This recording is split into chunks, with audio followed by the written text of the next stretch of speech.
ఇప్పుడు videos JEE mains results వచ్చేసాయి. So దానికి సంబంధించిన పర్సెంటేజ్ చాలామంది స్టూడెంట్స్ తీసేసుకున్నారు. అయితే ఈ పర్సెంటేజ్కి తగ్గట్టుగా ర్యాంక్ ఎంత రావచ్చు అనేది వెయిట్ చేస్తున్నారు. సో యాక్చువల్గా ర్యాంకింగ్ సిస్టమ్ అనేది జనవరి అండ్ ఏప్రిల్ సెషన్ రెండు కలిపి మనకు ర్యాంకింగ్ ఇస్తారు.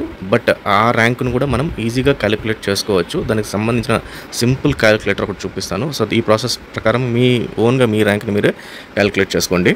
So most of the times ఇదే క్యాలిక్యులేటర్ని చాలామంది ఉపయోగిస్తుంటారు, అన్ని వెబ్సైట్స్ కానీ మిగతా వాళ్ళందరూ కూడా. సో దీనికి సింపుల్ ఏంటంటే టోటల్గా ఎంతమంది ఈసారి సెషన్లో పార్టిసిపేట్ చేశారు అనేది మనకి ఇంపార్టెంట్, అప్లై చేసిన వాళ్ళు కాదు. మీరు చూస్తే టోటల్గా 13,11,544 మెంబర్స్ దానికి రిజిస్టర్ అయ్యారు.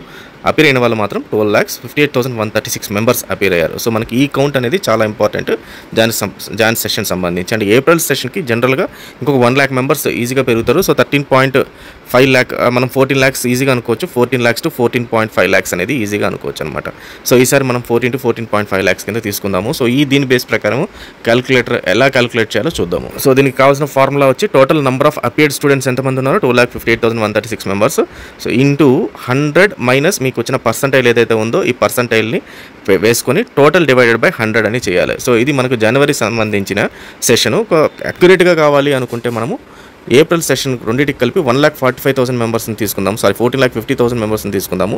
So 14,50,000 members into 100 minus percentile, మీ పర్సంటైల్ ఎంత అయితే ఉందో ఆ పర్సంటైల్ని తీసుకొని డివైడెడ్ బై 100 చేద్దాం. సో దీనికి ఒక ఎగ్జాంపుల్ కూడా ఇచ్చాను నేను. సో జాన్కి సంబంధించి సో ఫర్ ఎగ్జాంపుల్ మీకు 95.987654 అనే పర్సంటైల్ వస్తే టోటల్గా ఏదైతే పర్సంటైల్ డిజిట్స్ ఉన్నాయో సో అన్ని డిజిట్స్ని మనం తీసుకోవాల్సి ఉంటుంది. మధ్యలో మీరు ఎక్కడ ఎలిమినేట్ చేయడానికి లేదు. సో టోటల్గా ఎంతమంది స్టూడెంట్స్ అపీర్ అయ్యారు ఇంటూ 100 మైనస్ మీ పర్సంటైల్ డివైడెడ్ బై 100 క్యాలిక్యులేట్ చేస్తే మనకి ఈ రకంగా వస్తుంది. So total number of appeared students 12,58,136 into 4.012,346 divided by 100%. So టోటల్గా మనకి ఎంత వచ్చింది, 50,489.57 వచ్చింది. సో దాన్ని డివైడెడ్ బై 100 చేస్తే మనకు 5,048 అనేది మన ర్యాంక్. సో టెంటేటివ్గా రేపొద్దున ఏప్రిల్ సెషన్ని కూడా దృష్టిలో ఉంచుకుంటే మనము 5,000 ర్యాంక్ టు 5,150 ర్యాంక్ అనేది మనకు వచ్చేస్తుంది.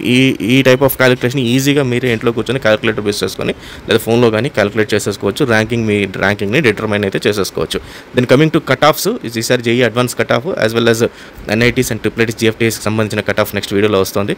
సో ఖచ్చితంగా మన ఛానల్ ఫాలో అవ్వండి. అలాగే క్యాలిక్యులేటర్ సంబంధించిన ఇమేజ్ నేను టెలిగ్రామ్ ఛానల్లో పెట్టున్నాను, ఒకసారి దాంట్లో జాయిన్ అయిపోయి డౌన్లోడ్ చేసుకోండి. So all the best students.